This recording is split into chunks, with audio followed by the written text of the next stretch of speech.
Jadi setelah kesenangan muncul lagi duka.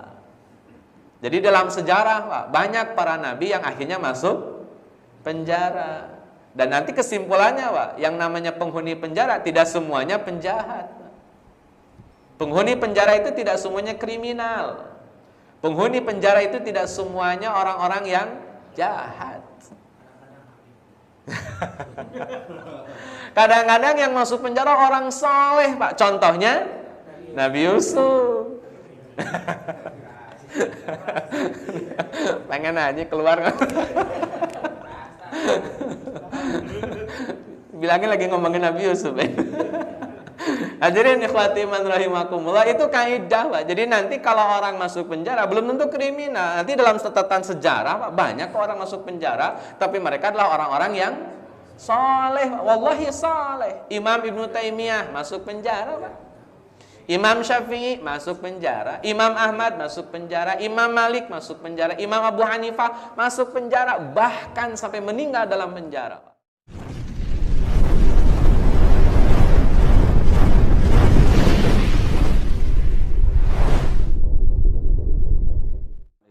Warahmatullahi wabarakatuh.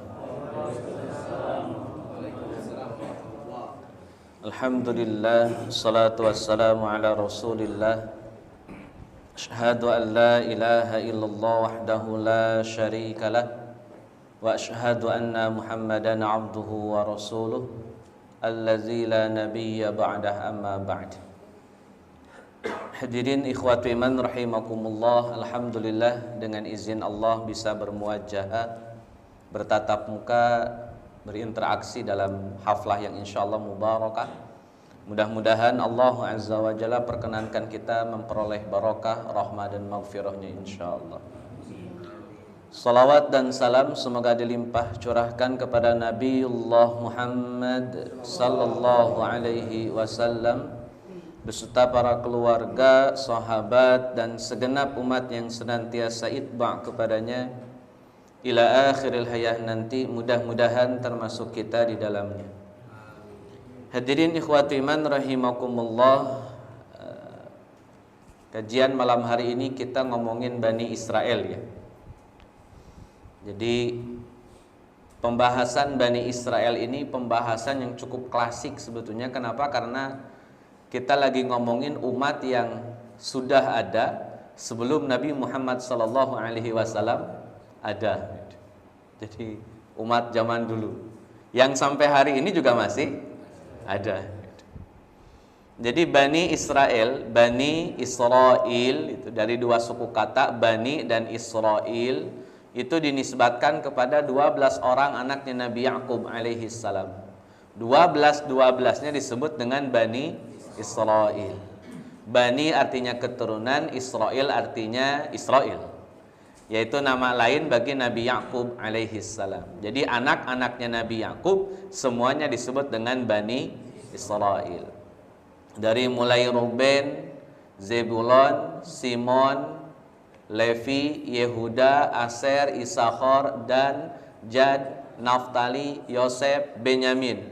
12 anaknya Nabi Ya'qub alaihi salam. Dalam Qasasul Anbiya yang ditulis oleh Al-Imam Ibnu Katsir rahimahullahu ta'ala, Imam Ibnu Katsir ngambil referensi dari Taurat.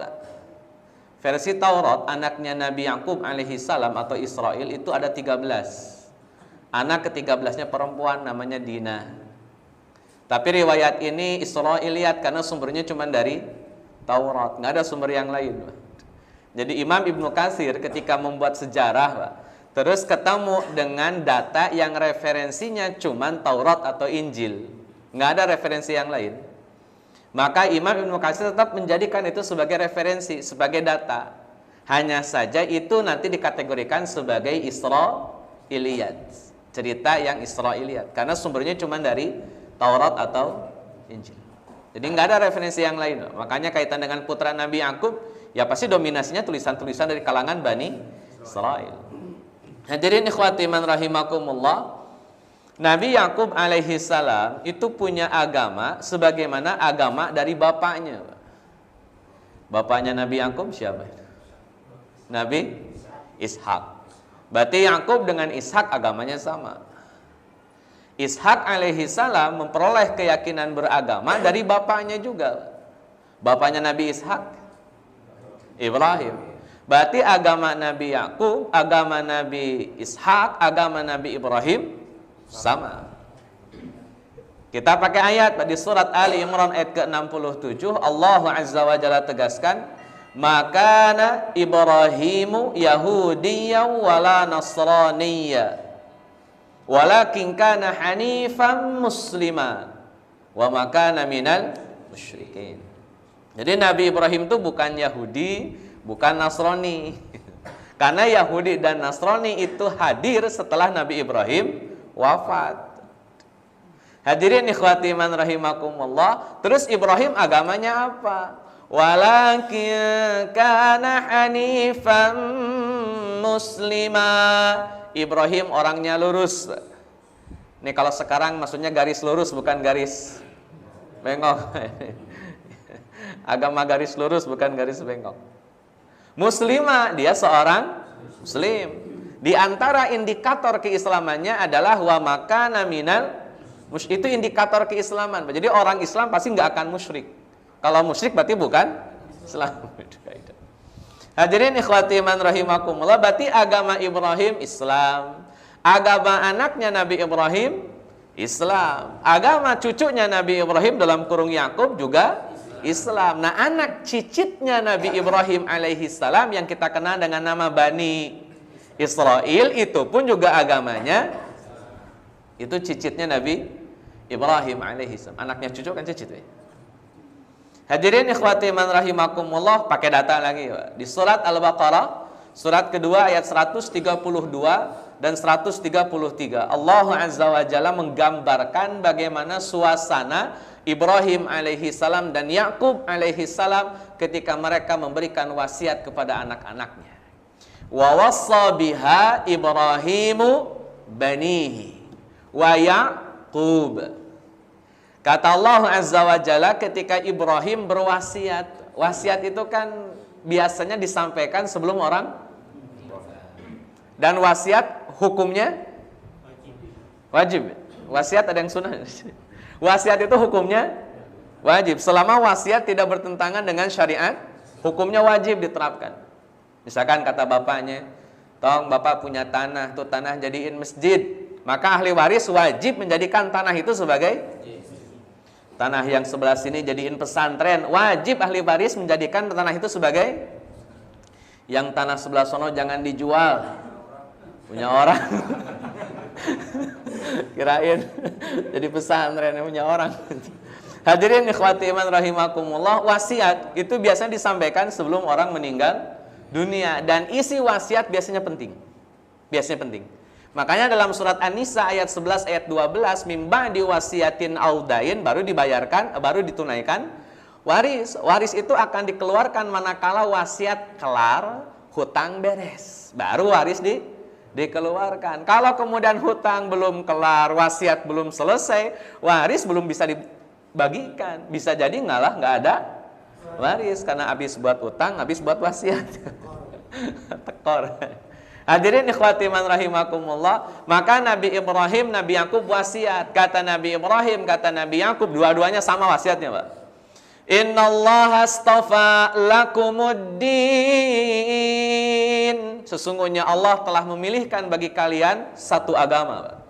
Bukan adian, din itu satu agama. Bukan banyak agama, cuman satu agama. Siapa yang memilih, Pak? Siapa yang milihin? Allah. Innallaha astafa, Allah telah memilihkan lakum bagi kalian din, satu agama. Cuman satu, Pak. Nggak ada dua, nggak ada tiga, nggak ada empat. Cuman satu. Agamanya cuma satu. Dilanjutkan oleh Al-Quran, oleh Allah Azza wa Jalla, tidak disebutkan dinnya din apa nih? Din Islam, din Nasrani, din Yahudi, nggak disebutin, Pak. Tapi ujung ayatnya, fala tamutunna illa wa antum mus. Kalian tidak boleh mati kecuali kalau kalian menjadi seorang. Berarti agama yang dimaksud agama praktisnya gitu aja logikanya. Allah tidak menyebutkan langsung Pak secara definitif agamanya apa. Ini bagian dari sastranya Al-Quran. Nggak langsung to the point disebut, tapi ditutup dengan kalimat wala tamutunna illa wa antum. Artinya tidak boleh mati kecuali dalam keadaan muslim. Kalau orangnya disebut muslim, agamanya disebut selesai. Berarti agama yang Allah pilihkan adalah agama Islam. Cuman satu, hanya Islam, only Islam. Hadirin ikhwati man rahimakumullah, satu poin. Di ayat 133-nya malah lebih definitif. Ketika Nabi Yakub sudah kumpulin anak-anaknya yang 12, kata Nabi Yakub, "Nak, kalau bapak mati, kalian menyembah siapa?" Itu dijawab kompak Pak sama anak-anaknya Nabi Yakub alaihi salam, "Na'budu ilahaka." Kami akan menyembah Tuhannya bapak. Maksudnya Tuhannya Nabi Yakub, Tuhan bapaknya mereka. Bukan Tuhan bapak, Pak. Tuhan bapaknya mereka. Jangan sampai dipahami Tuhan bapak. Tuhan bapak jadi kacau nih masalahnya nih. Na'budu ilahaka, kami akan menyembah Tuhannya kamu, dalam kurung bapaknya, yakni Nabi Yakub. Ya, itu. Dilanjutin ayatnya, wa ilaha abaik, dan Tuhan nenek moyangnya kamu, kepada Nabi Yakub alaihi salam. Kamu itu kepada Nabi Yakub. Dan nenek moyang kamu, Tuhannya nenek moyang kamu. Disebutin atu-atu biar nggak salah ini. Takutnya Mang Yakub orang mana kan begitu. Maka diperjelas oleh Allah, Yakub yang mana nih? Nenek moyangnya yang mana? Dilanjutin Al-Quran, Ibrahim.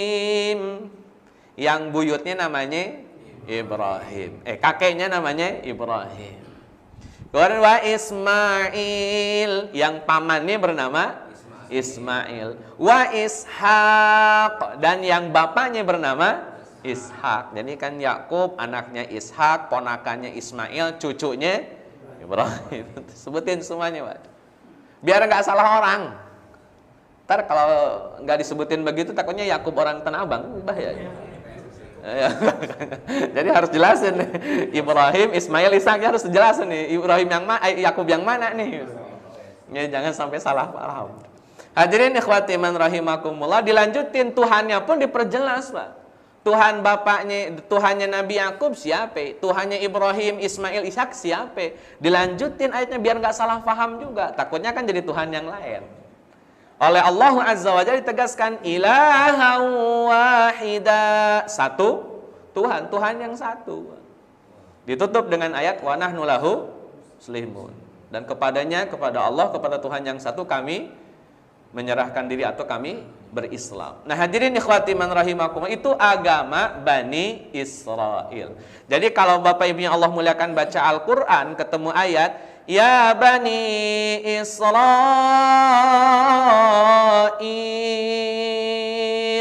maka yang dimaksud 12 anaknya Nabi Yakub alaihi salam dan mereka semua muslim. Bahkan ketika masing-masing anak, Pak, ya namanya anak pasti bakal juga punya anak. Jadi anaknya punya terus keturunan ke bawah, ke bawah, ke bawah, ke bawah. Jadi masing-masing anak jadi satu suku. Satu anak jadi satu suku. Ruben jadi suku Ruben. Zebulon jadi suku Zebulon. Levi jadi suku Levi. Simon jadi suku Simon. Terus semua anak jadi satu suku. Jadi bukan 12 anak lagi Pak Bani Israel, tapi jadi 12 suku. 12 suku, Pak. Dan di antara suku yang paling banyak, paling dominan, paling pintar, paling kaya, paling punya kekuatan secara politik, di antara 12 suku atau 12 anak yang kemudian jadi suku, muncullah sosok suku yang disebut dengan nama sukunya Yehuda. Jadi Yehuda lah yang paling dominan, Pak. Paling dominan, paling berpengaruh, paling hartawan, paling punya pos-pos politik dalam strata orang-orang Bani Israel. Nanti orang yang mendominasi, suku yang mendominasi ini, karena dia dominan Pak dibanding suku-suku yang lain, akhirnya pemikirannya mendominasi pemikiran yang lain. Kebiasaannya mendominasi kebiasaan yang lain. Tradisinya mendominasi tradisi yang lain. Bahkan keyakinan suku ini mendominasi suku yang lain. Maka nanti muncullah agama Yahudi. Hadirin ikhwati man rahimakumullah, tapi sebelum jadi agama masih lama Pak, ini prosesnya masih lama. Kita belum ngomongin adanya agama Yahudi. Baru Bani Israel sebagai Muslim. Hadirin ikhwati man rahimakumullah. Jadi 12 suku, Pak. Nanti silakan buka di surat Al-Baqarah ayat ke-60 di mana Nabi Musa alaihi salam meminta minum kepada Allah Azza wa Jalla untuk kaumnya dalam kurung Bani Israel. Itu disediakan 12 mata air. Kenapa harus 12? Karena sukunya ada 12. Kalau sukunya cuma 5 ya 5 mata airnya, kan praktis saja.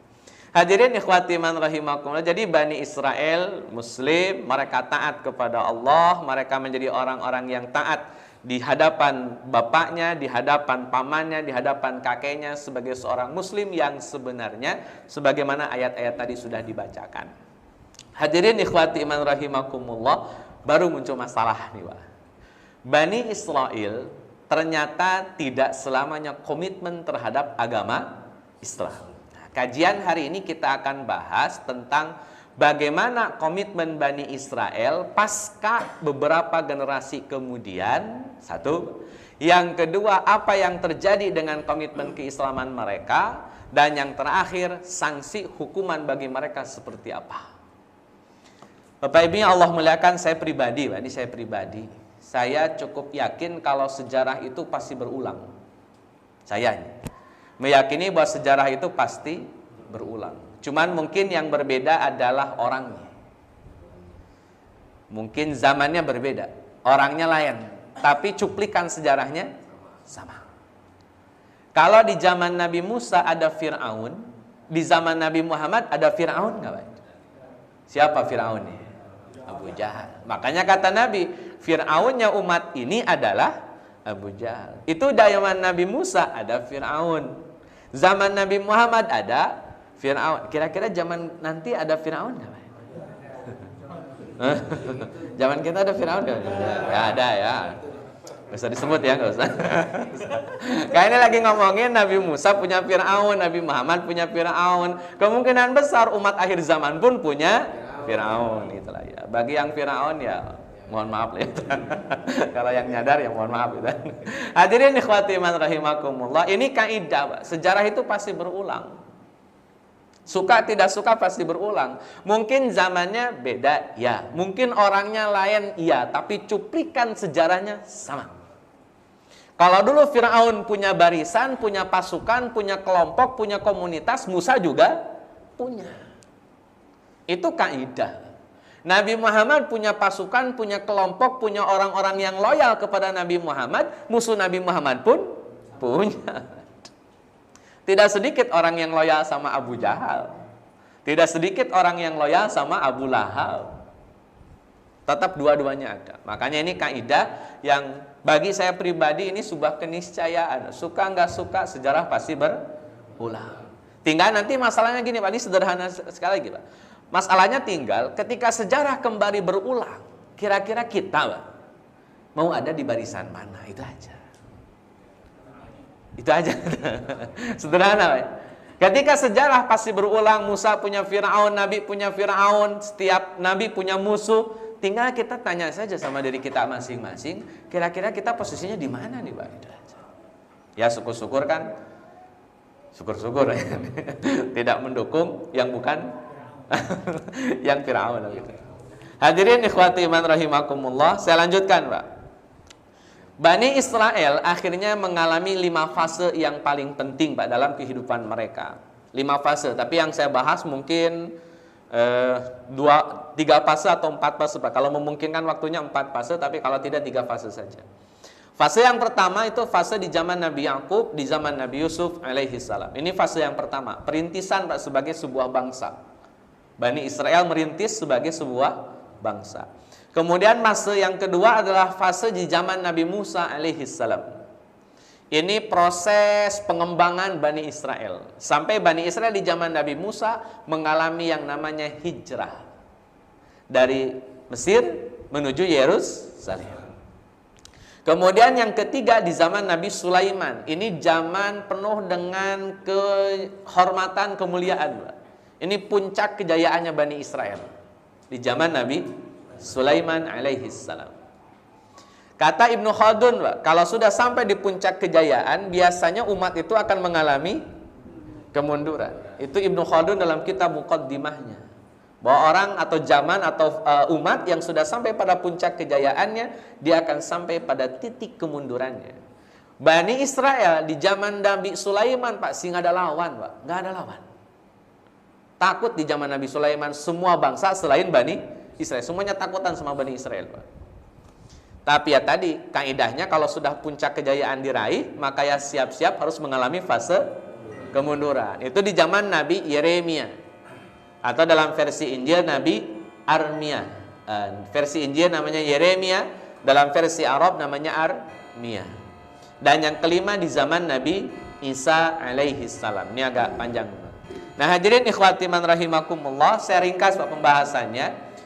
Ketika Bani Israel di zaman Nabi Yusuf, di zaman Nabi Yakub alaihi salam, Bani Israel tidak ada masalah.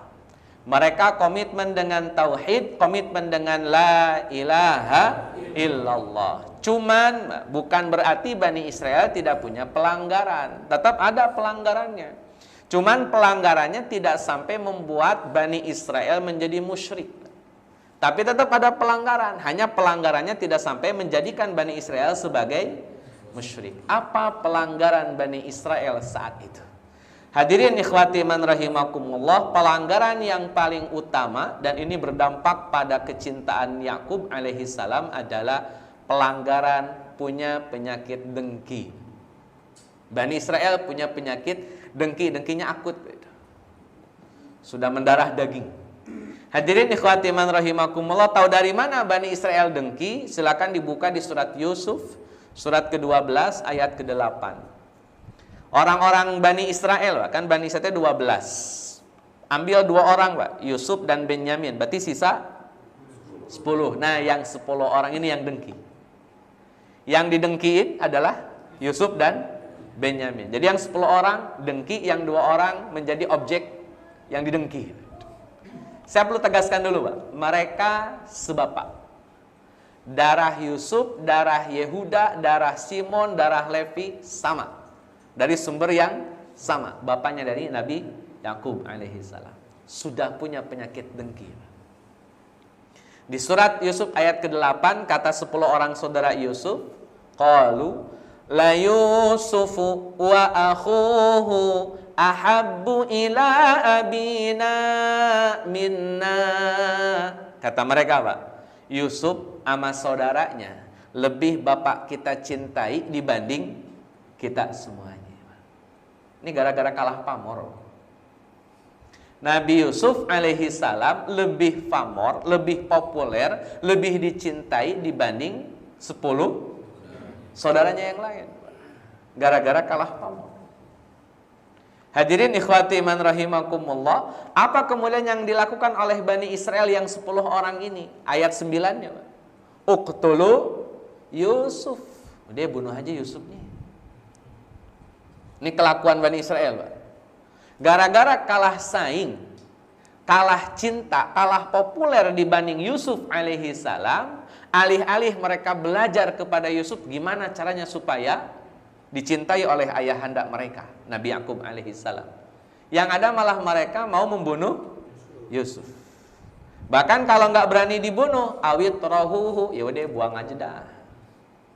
Yang penting tidak ada di sekitar Nabi Yakub, pokoknya dibuang. Hadirin ikhwati man rahimakumullah, gara-gara kalah kecintaan, gara-gara kalah pamor, sampai harus menghilangkan yang namanya Yusuf alaihi salam. Padahal Yusuf nggak salah. Kan ini urusan cinta, urusan cintanya Nabi Yakub alaihi salam. Kalau Nabi Yakub sudah mengasih cinta sama Yusuf, terus apa masalahnya? Kenapa kok kemudian saudaranya yang lain kemudian protes dan tidak suka? Ya kalau memang mau disayangi juga kayak Yusuf, ya jadilah seperti ini, sederhana saja. Baru pulang sudah disambut di airport gitu. Ya itu bagian dari kecintaan masyarakat, Pak. Ya biarkan saja, om sudah cinta. Kenapa harus diprotes? Kenapa harus dibenci? Kan sudah dicintai oleh masyarakat. Hadirin ikhwati man rahimakumullah, Nabi Yusuf juga sama. Wong dicintai sama bapaknya sendiri, kenapa salah itu? Cuman ya kalau sudah dengki ya Nabi Yusuf pun harus dibuang. Jadi ya kalau nanti ada orang yang kemudian lebih banyak dicintai oleh orang, kemudian dilenyapkan, ya begitulah Yusuf pernah alami, Pak. Kaidahnya sederhana. Hadirin ikhwati man rahimakumullah, enggak sampai di situ, Pak. 10 orang saudara Nabi Yusuf bikin usaha untuk melenyapkan Yusuf. Enggak tanggung-tanggung, dibuat cerita drama, Pak. Dramanya ini udah drama kolosal. Dramanya apa? Yusuf dimakan serigala. Itu dramanya, Pak.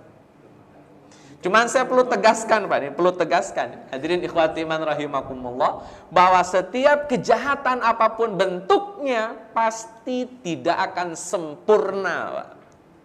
Enggak akan. Sehebat apapun kejahatan itu didesain, sehebat apapun kejahatan itu dibuat dengan sangat seksama, pasti ada celah tidak sempurnanya. Itu kaidah, Pak. Kata 10 orang saudaranya Yusuf, Pak, Yusuf itu meninggalnya dimakan serigala. Ini darahnya nih, bajunya penuh darah. Itu kata 10 orang saudaranya Nabi Yusuf. Dimakan serigala, bajunya penuh darah. Tapi ini sekali lagi, Pak, ini jadi klausul, Pak, jadi kaidah bahwa yang namanya kejahatan pasti akan mengalami ketidaksempurnaan. Kata Nabi Yakub, beneran nih dimakan serigala? Bener, Pak. Itu darahnya sampai lumurin bajunya Yusuf alaihissalam. Hadirin ikhwati man rahimakumullah, 10 orang saudara Yusuf lupa kalau serigala itu punya gigi. Karena baju yang dibawa oleh 10 orang saudaranya Nabi Yusuf tidak terkoyak sedikit pun. Darahnya banyak, tapi nggak ada bekas gigitan, sobek kayak apa kayak itu. Lempeng-lempeng aja tuh baju. Darahnya sih iya. Kata Nabi Yakub, ini bener kena serigala. Kan nggak ada koyakannya, Pak. Gimana ceritanya kok baju ini kemudian Yusuf kemudian dipahami dimakan serigala. Selalu ada celahnya, Pak. Silakan buat drama sehebat apapun, pasti orang tahu kalau itu sebetulnya ngibul. Itu sebetulnya ngibul. Itu drama saja, Pak. Ya udah kayak sinetron udah. Nabi Yusuf alaihi salam jadi objek dramanya, Pak. Dan saudaranya Nabi Yusuf menjadi subjek orang-orang yang bikin drama. Tapi Nabi Yakub sadar, Pak, ini nggak begini ceritanya nih pasti. Makanya Nabi Yakub alaihi salam, Pak, tidak percaya sama omongan anak-anaknya yang 10 orang ini, nggak percaya. Nabi Yakub yakin kalau Yusuf masih hidup. Yakin, Pak. Cuman masalahnya kan yakinnya ada di mana, kemudian bagaimana keadaannya, sehat atau tidak. Yang namanya bapak, Pak, jauh dari anak. Walaupun anaknya itu sehat-sehat saja tapi nggak ada kabar, tetap aja bawaannya sedih. Makanya Nabi Yakub sampai buta gara-gara kesedihan yang dialami oleh beliau.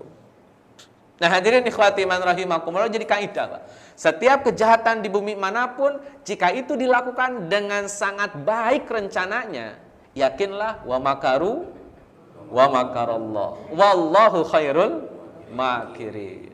Ini saya lagi ngomongin Nabi Yusuf. Hadirin ikhwati man rahimakumullah, sampai akhirnya, Pak, Nabi Yusuf alaihi salam kan mengalami banyak pengalaman, ya. Dari mulai dibuang oleh saudaranya, kemudian ketemu sama kafilah dagang, oleh kafilah dagang dijual sama pembesar Mesir, akhirnya diasuh oleh pembesar Mesir. Ini jadi kaidah juga, Pak. Yang namanya hidup itu senang pasti ada musibah. Habis musibah ada lagi senang, habis senang ada lagi musibah, terus begitu. Itu kehidupan. Dan itulah yang dialami oleh Nabi Yusuf alaihissalam. Makanya orang tua kita dulu, Pak, orang tua kita dulu, kalau istrinya lah hamil, itu suka dibacain surat Yusuf untuk memahamkan bahwa proses hidup itu akan mengalami bahagia, sedih, bahagia, sedih, bahagia, sedih. Itu jadi praktek orang tua kita dulu. Makanya kalau ada ibu hamil dibacain surat Yusuf atau dibacain surat Maryam, sama, Pak. Surat Maryam juga isinya adalah bagaimana perjuangan Maryam untuk melahirkan, untuk merawat Isa di tengah banyaknya hujatan, hinaan, celaan dari masyarakat yang hari itu melihat Maryam kok bisa punya anak tanpa adanya. Itu kan pancaroba. Jadi orang tua kita ingin ngajarin hidup kita ini bakal penuh dengan tantangan dan cobaan. Tapi harus siap. Kenapa? Yusuf bisa kok jalanin, Maryam juga bisa jalanin. Makanya dibacanya surat Yusuf dan surat Maryam. Cuman sayangnya Pak, sebagian masyarakat kita salah paham.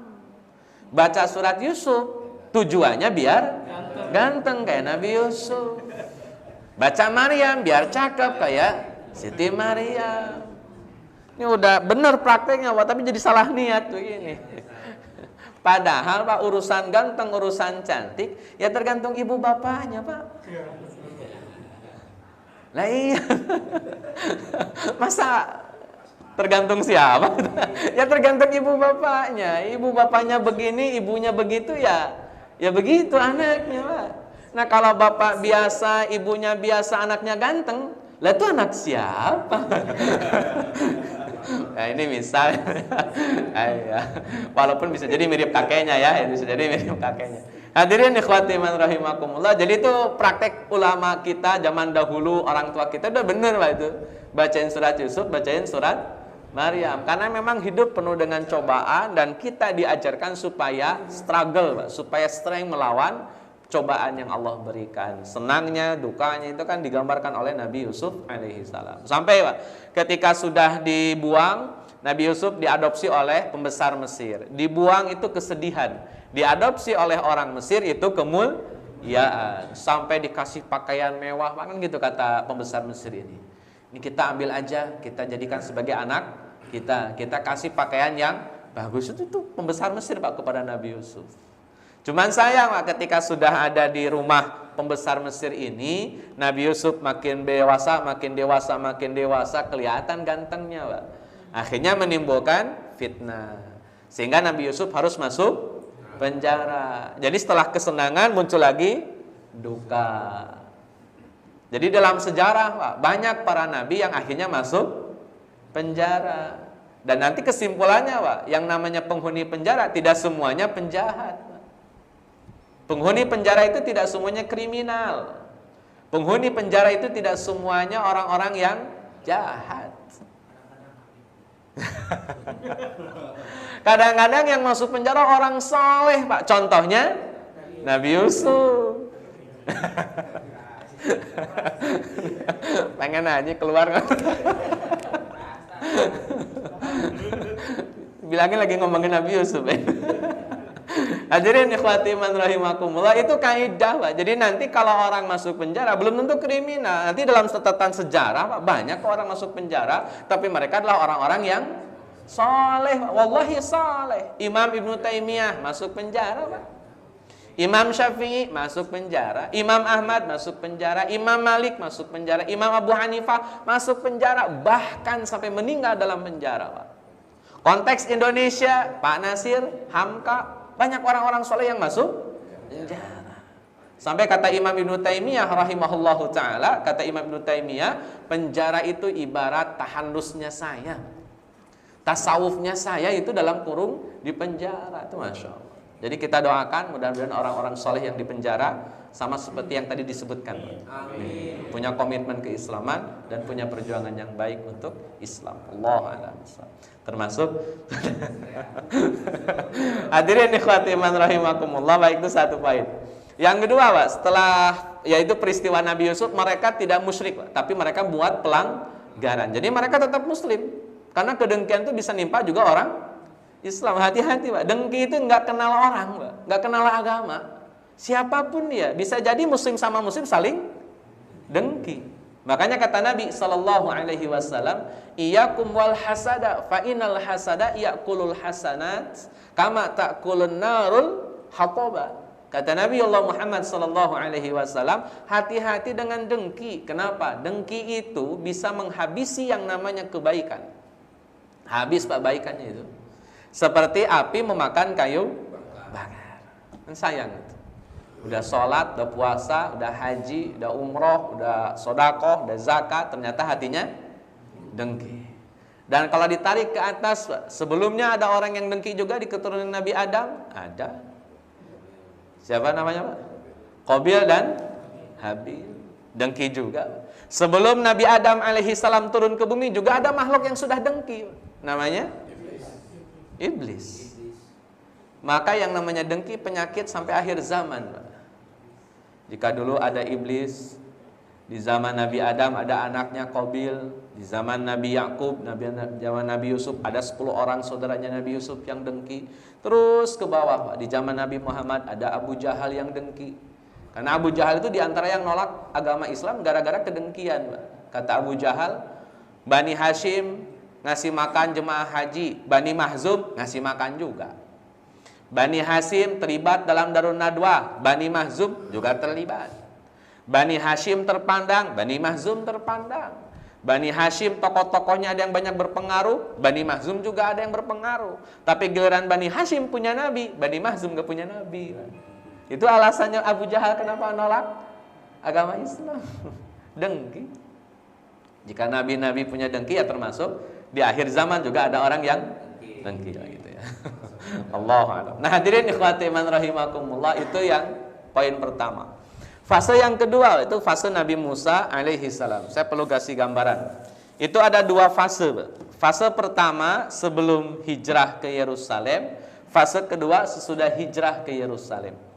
Fase pertama, Pak, ketika Nabi Musa masih tinggal di Mesir. Nabi Musa mengajarkan syariat Islam kepada Bani Israel. Mengajarkan syariat Islam. Orang-orang Bani Israel suruh sholat, puasa, zakat, haji. Itu di zaman Nabi Musa alaihi salam. Yang nentang adalah orang-orang Mesir. Sebagai pribumi, Pak. Yang nentang orang Mesir, Nabi Musa sebagai pendatang dan Bani Israel secara umum sebagai pendatang, mereka yang Muslim. Hadirin ikhwati man rahimakumullah, tadinya Pak, orang-orang Mesir selalu ngerecokin Nabi Musa sampai Allah kasih hukuman. Dan hukuman ini hanya Allah berikan kepada orang Mesir saja, tidak Allah berikan kepada Bani Israel. Di antara hukumannya satu, Allah berikan kemarau panjang. Orang Bani Israel nggak kena kemarau panjang, orang Mesir kena. Padahal dulu di zaman Nabi Yusuf, orang Mesir aman dari kemarau panjang. Di zaman Nabi Musa kena lagi kemarau panjang. Hadirin ikhwati man rahimakumullah, orang Mesir datang ke Nabi Musa, Pak. Musa, tolong dong doa sama Tuhan ente. Kayaknya cuma Tuhan ente doang yang bisa ngabulin. Tolong nih kemarau panjang ilangin. Kalau udah hilang, kita mau dah beriman kayak ente, kayak Bani Israel, aman. Pokoknya kalau kelar kemarau panjang, kita beriman. Hadirin ikhwati man rahimakumullah, Nabi Musa orang baik, Pak. Karena udah diminta oleh orang-orang Mesirnya, Nabi Musa tinggal doa. Doanya diijabah. Setelah doanya diijabah, kemarau panjangnya hilang, berganti hujan, subur makmur, gemah ripah loh Cinawi, sampai orang-orang Mesir bisa bercocok tanam gara-gara suburnya tanah yang sudah mereka dapatkan. Janji mereka tinggal janji, Pak, nggak ditepatin. Sana mereka lupa dengan janji mereka, Allah kirimkan lagi hukuman. Hukumannya Allah turunkan belalang. Panen mereka, Pak, tinggal menghitung beberapa hari, diserang belalang, habis panennya. Belalang kan hama, ya. Kalau dalam jumlah yang banyak. Kalau 1-2 aman, tapi kalau banyak jadi hama. Orang-orang Mesir datang lagi Pak ke Nabi Musa. Musa, doa lagi dong sama Tuhan ente. Kayaknya si Tuhan ente dong yang bisa ngabulin ini. Belalang, ya Allah Musa, banyak banget, tolong ilangin tuh belalang. Bapak Ibunya Allah muliakan, Nabi Musa orang baik. Dia doa lagi sama Allah, belalang hilang. Sudah belalang hilang, Pak, janji mereka juga sama, tinggal janji. Akhirnya Allah kirimkan hukuman yang ketiga. Allah kirimkan kodok. Kodok. Tuanya cebong kodok. Iya, cebong anak ya. Kodok. Diutusnya ke kodok untuk menyerang orang-orang Mesir. Hadirin ikhwati man rahimakumullah, orang Mesir dapat kodok banyak sampai tempat tidur mereka, makanan mereka semua diisi oleh kodok. Hadirin ikhwati man rahimakumullah, datang lagi ke Nabi Musa, minta lagi tolong. Nabi Musa orang baik, doa lagi, ya Allah hilangin kodok. Kodok hilang, Pak. Mereka kembali nyaman, aman, tentram tuh orang Mesir. Ternyata janji mereka pun tinggal janji. Akhirnya Allah kasih lagi hukuman, Pak. Hukuman hewan yang berapa ketiga? 1, 2, 3, keempat. Kemarau, belalang, kodok. Yang keempat, kutu, Pak. Allah kasih hukuman dengan dikirimkannya banyak kutu. Masuk ke rambut, masuk ke kumis, masuk ke semua bulu. Sampai gatal-gatal, kan kutu yang paling gak enak ya gatalnya. Bayang itu orang-orang Mesir pada garukin badan sampai luka-luka Pak, badan mereka, kulit mereka karena banyaknya kutu. Datang lagi Pak ke Nabi Musa, Musa tolong dong. Musa orang baik Pak, doa lagi, hilang tuh kutu, tapi mereka tidak mau kunjung beriman. Akhirnya Allah kirimkan lagi hukuman yang kelima Pak. Allah jadikan semua sumber air yang mereka punya menjadi darah. Jadi darah. Sungai ini jadi darah. Sumur jadi darah. Minum jadi darah. Kebayang Pak, masak sop, sopnya jadi darah. Ini kalau masak sop.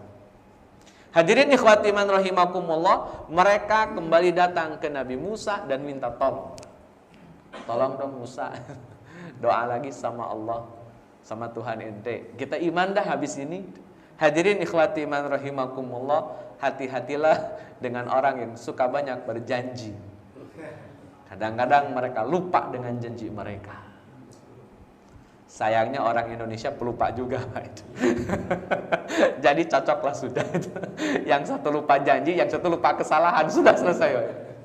Allahu a'lam. Nah hadirin ikhwati man rahimakumullah, orang Mesir Pak, karena tidak mau berubah juga, akhirnya Allah hukum. Tapi sebelum Allah hukum orang-orang Mesir, Nabi Musa dan Bani Israelnya disuruh pergi menuju Yerusalem. Saya perlu catat dulu Pak. Ketika orang Mesir dikasih kodok, dikasih belalang, kasih kutu, kasih darah, kasih kemarau panjang, Bani Israel tidak kena hukuman sedikit pun, aman. Orang Mesir kelabakan dengan kutu, dengan kodok, dengan belalang, orang Bani Israel mah aman. Kurang baik apa Allah sama Bani Israel? Kurang sayang apa Allah kepada Bani Israel? Kenapa? Mereka komitmen dengan nilai-nilai Islam saat itu. Hadirin ikhwati man rahimakumullah, mereka semua diperintahkan oleh Allah pergi ke Yerusalem, harus nyeberangin lautan. Hadirin ikhwati man rahimakumullah, mereka sudah sampai di ujung lautan, pantai. Di belakang ada pasukan orang-orang Mesir dipimpin langsung oleh Fir'aun. Depan laut, belakang pasukan Mesir. Kata Bani Israel, mati nih kita. Hadirin ikhwati man rahimakumullah, kata Bani Israel, Musa gimana nih sekarang kita? Kayaknya Roma-Romanya mati nih kita. Hadirin ikhwati man rahimakumullah, Nabi Musa bawa 600.000 orang, kalangan Bani Israel, depan lautan, belakang pasukan Fir'aun. Kira-kira solusinya apa?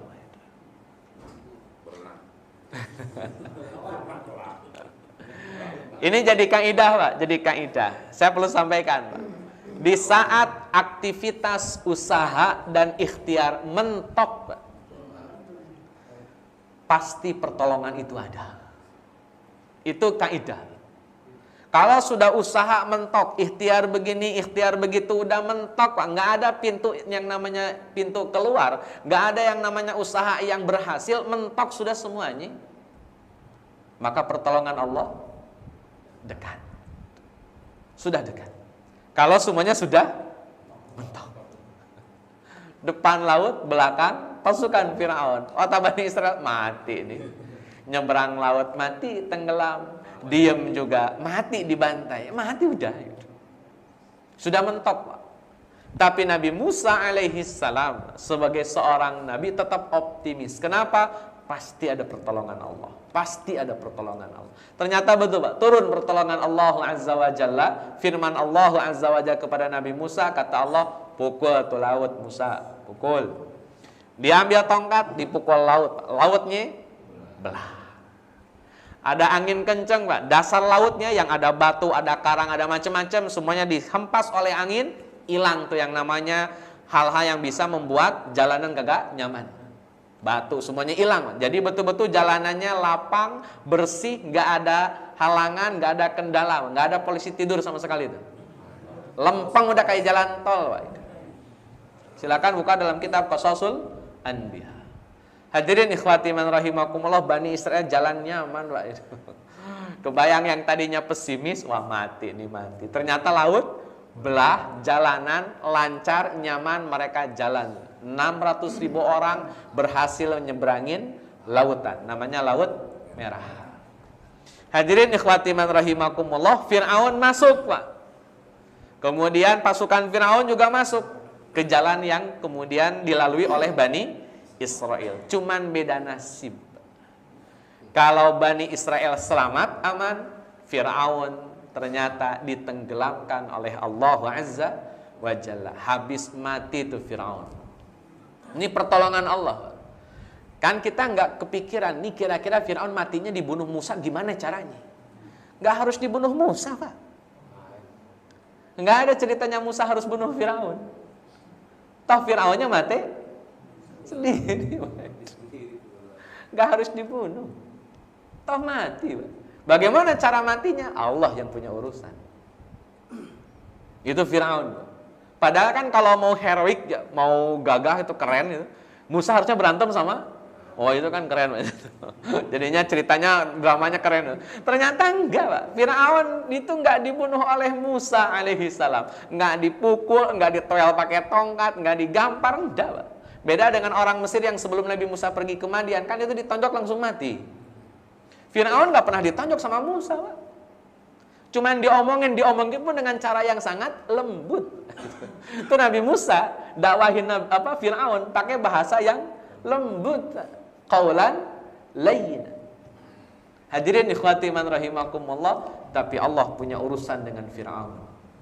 Bukan Musa yang punya urusan dengan Fir'aun. Bukan Bani Israel yang punya urusan dengan Fir'aun. Bukan dendamnya Bani Israel gara-gara laki-lakinya, anak laki-lakinya disembelih oleh Fir'aun. Bukan mereka, Pak, yang membunuh. Allah yang punya urusan. Maka jangan khawatir, setiap kejahatan pasti kalah. Entah oleh kita yang mengalahkan atas izin Allah, atau Allah yang turun tangan, langsung sederhana saja. Cukup diyakini saja. Tinggal tunggu tanggal mainnya. Itu kaidah. Nabi Musa pun demikian. Nabi Musa alaihi salam bingung. Waduh, depan lautan, belakang pasukan Fir'aun. Ternyata turun pertolongan, belah laut, Pak. Nggak logis, nggak rasional itu bisa belah. Tapi akhirnya selamatlah Bani Israel sampai ke menuju Yerusalem. Sebagai penutup, Bapak Ibu yang Allah muliakan, sebelum ada azan berapa menit lagi? 2 menit. Hadirin ikhwati man rahimakumullah, Bani Israel baru jalan, Pak. Ketika mereka jalan menuju Yerusalem, ada sekelompok orang lagi nyembah berhala. Kata orang-orang Bani Israel kepada Musa, ij'al lana ilahan kama lahum alihah.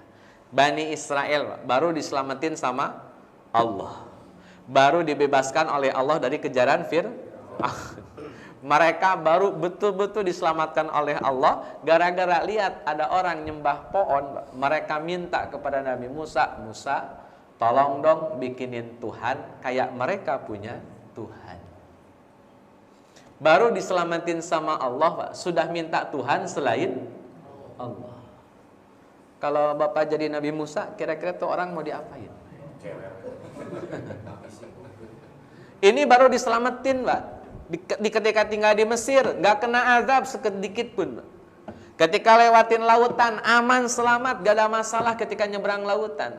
Kasih makanan, Pak. Makanya dalam Al-Baqarah, wa dhallalna 'alaikumul ghamam wa anzalna 'alaikumul manna wassalwa. Allah kasih hidangan makanan, Allah kasih minuman, Allah kasih awan supaya ketika mereka jalan nggak kepanasan. Bukannya bersyukur kepada Allah Azza wa Jalla, gara-gara lihat ada orang nyembah pohon, mereka bilang, Musa bikinin Tuhan dong kayak mereka punya Tuhan. Kira-kira kalau Bapak jadi Nabi Musa, ini orang mau diapain? Aduh, ini baru juga kelar selamat dari kejaran Fir'aun. Fir'aun juga baru tenggelam barusan, Pak, itu. Belum lama tenggelamnya. Udah minta Tuhan yang baru selain Allah Azza wa Jalla. Akhirnya Nabi Musa jawab, Pak. Nabi Musa alaihissalam menjawab atas keinginan Bani Israel yang mengharapkan Tuhan yang baru selain Allah Azza wa Jalla. Seperti apa jawaban Nabi Musa? Azan dulu aja. Hadirin ikhwati man rahimakumullah, puncaknya, Pak, mereka akhirnya dijawab oleh Nabi Musa alaihissalam dengan jawaban, innakum qaumun tajhalun. Kalian ini kaum yang sangat bodoh. Jadi bodoh. Orang tidak tahu berterima kasih itu bodoh. sudah ditolong sama Allah, sudah dimuliakan oleh Allah, inni faddaltukum alal alamin, tapi akhirnya malah meminta Tuhan selain Allah. Itu kan gak berterima kasih namanya, ya bodoh.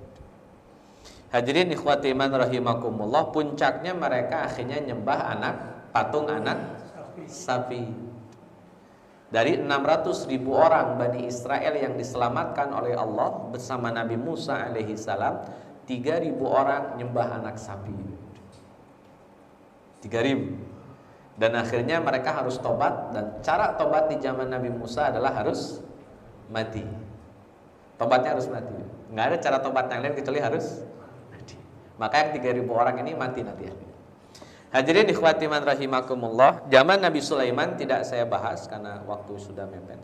Saya masuk di zaman Nabi Yeremia, Pak, fase yang keempat. Saya bacakan tulisan ini, saya ambil langsung dari kitab Qasasul Anbiya karangan Imam Ibnu Katsir rahimahullahu taala, Pak. Jadi ya kita ambil faedah dari Imam Ibnu Katsir. Di zaman Nabi Yeremia ini seorang nabi yang sudah menyampaikan nasihat kepada Bani Israel. Ini nasihat Nabi Yeremia kepada Bani Israel. Namun nanti oleh Bani Israel nasihat ini nggak didengerin, Pak. Ditolak begitu aja. Bahkan mereka kesel sama Nabi Yeremia, akhirnya Nabi Yeremia dipenjara oleh Bani Israel, dipenjara. Ini pesan nasihat Nabi Yeremia kepada Bani Israel, dan Nabi Yeremia dapatnya tentunya wahyu dari Allah Azza wa Jalla. Ini kata Allah kepada Nabi Yeremia, mereka meninggalkan agama yang dengannya aku muliakan leluhur mereka. Ini kesalahan fatal Bani Israel. Mereka meninggalkan agama yang dengannya aku muliakan leluhur mereka.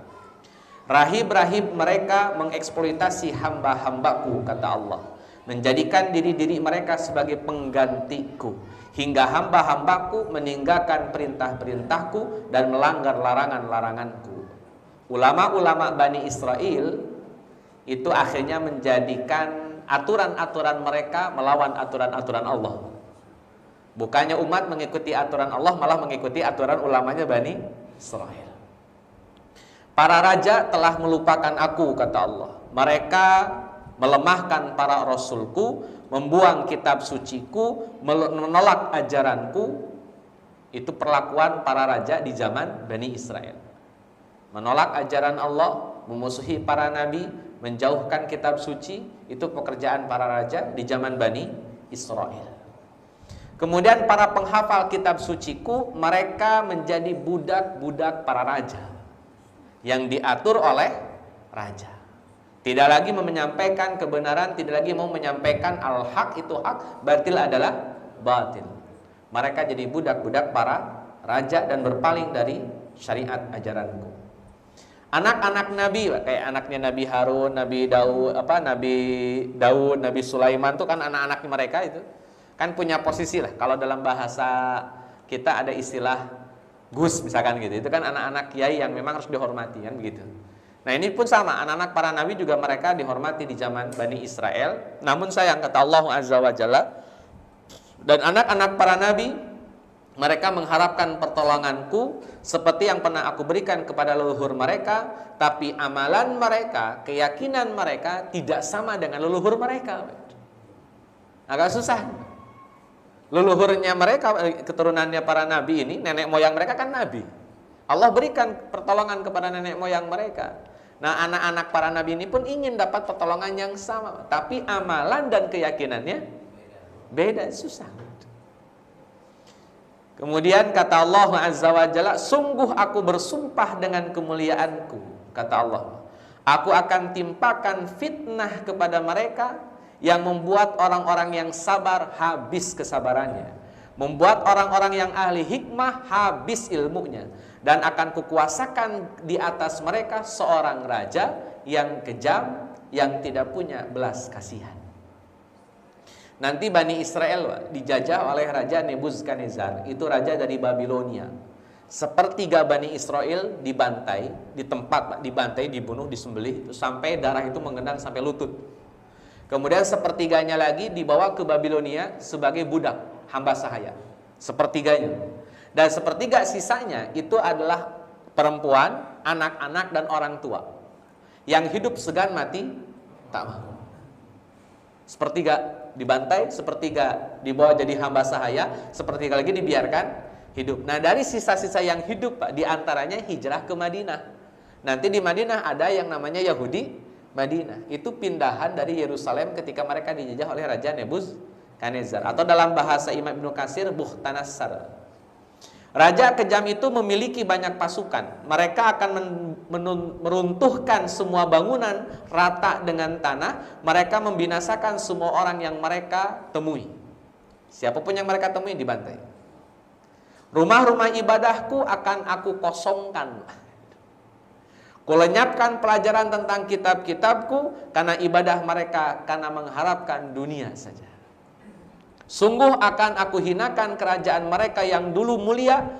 Kenikmatan menjadi kesengsaraan, keselamatan menjadi bencana, rasa kenyang menjadi rasa penuh kelaparan, sutra jadi wol, wangian jadi bangkai, tiara menjadi belenggu besi, dan ringkikan kuda menjadi lolongan serigala. Suasana nyaman aku rubah menjadi ketidaknyamanan.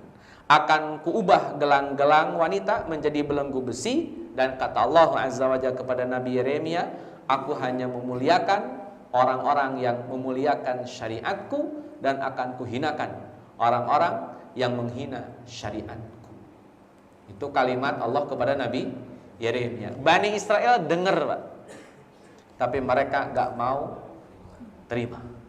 Nabi Yeremia masuk penjara, mereka tetap hidup sebagaimana keinginan mereka. Datanglah Raja Nebukadnezar, maka suasana itu berubah. Yang tadinya gemah ripah loh jinawi berubah menjadi kelam dan menakutkan. Sampai banyak korban jiwa yang tidak terhitung jumlahnya. Pokoknya sepertiga dibantai, sepertiga jadi hamba sahaya, sepertiga hidup segan mati tak mau. Itu keadaan Bani Israel. Hadirin ikhwati iman rahimakumullah, pertanyaan sederhananya, jika sejak dulu Allah tegaskan akan kumuliakan orang yang memuliakan syariatku dan akan kuhinakan orang yang menghina syariatku, kira-kira sampai hari ini masih berlaku? Masih. Dan mudah-mudahan nasib kita tidak sama kayak Bani Israel. Allahu a'lam bishawab. Saya rasa itu yang bisa disampaikan. Mohon maaf atas segala kekurangan. Atau ada pertanyaan sebelum saya tutup? Kalau ada, kalau tidak ada, kita langsung salat. Baik, tidak ada ya. Mudah-mudahan ada guna dan manfaat. Mudah-mudahan Allah Azza wa Jalla mengabulkan doa-doa kita, dan mudah-mudahan Allah Azza wa Jalla tidak mengazab negara kita. Mudah-mudahan Allah memberikan keberkahan dan rahmah serta maghfirah bagi negara kita, sehingga menjadi baldatun thayyibatun wa rabbun ghafur. Assalamualaikum warahmatullahi wabarakatuh.